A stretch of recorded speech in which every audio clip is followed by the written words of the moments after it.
在大学学测成绩即将放榜的前夕，高雄中学与高雄女中两校学生团体发起终结放榜新闻，拒绝成功模板，停止制造神话联署活动，向学校喊话，希望改变放榜后学校召集满学分学生上媒体的风气，希望借此打破吹捧学霸与升学样板的神话。这确实反映了台湾现存状况。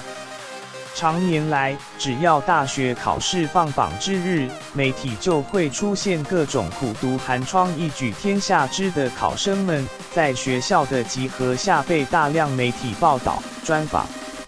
为何？因为有收视，自然年年报道。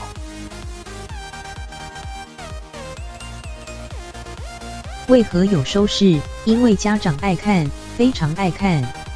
考满分是种技能，不管是有天分，或者真凭毅力苦读者，能获得佳绩扬眉吐气，本来就是份特殊荣耀。自由社会媒体当然有权报道，无可厚非。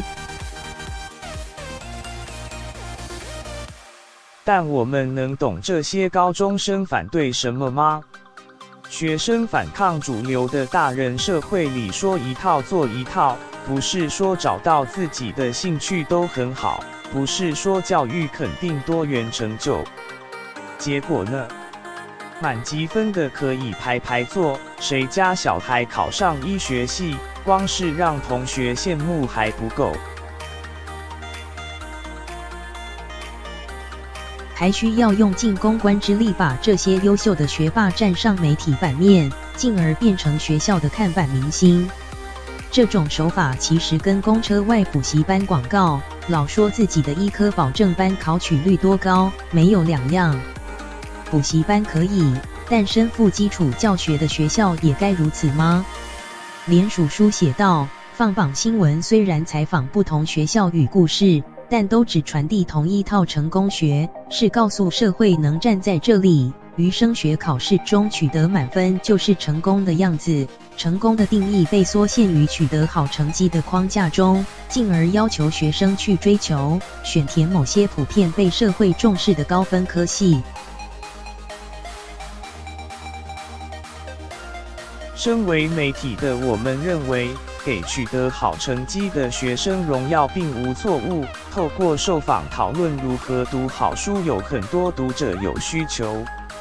即使行出状元，也不表示把试考好这件事是错的。但身为媒体的我们，同时也听见年轻学子的另一个声音。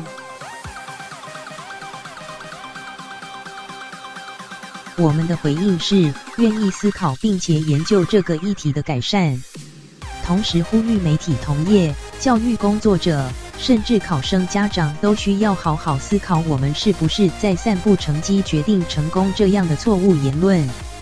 我们是否说一套做一套，忘记也给尽全力却考不好的学生掌声，要真心的鼓励行出状元。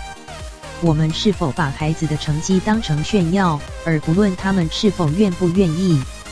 现在的孩子都聪明，一定看得出来大人是不是真心的。联署书中谈到，除了个人努力之外，原生家庭的阶级、经济状况、父母教育程度等，都在学生的学业成就里占有决定性的因素。考试从来就不是一场平等的竞争，但放榜新闻一味将满积分学习成就当作努力成果，却对背后不平等因素视而不见，已经失去了对制度的反省。考试从来不是一场平等的竞争，说的真对。当然人生也是，我们是不该误导他们，只要一场考试顺利，人生从此一路坦途。一个小小的联署，挑开了台湾教育的痛处。教育问题严峻而复杂，很难简单对应。但有个态度应是确认不疑的。台湾自诩为开放的社会，就需对于年轻人思考后发出的声音，给予尊重与善意回应。尊重与善意，这才是对应国家未来主人翁最好的教育。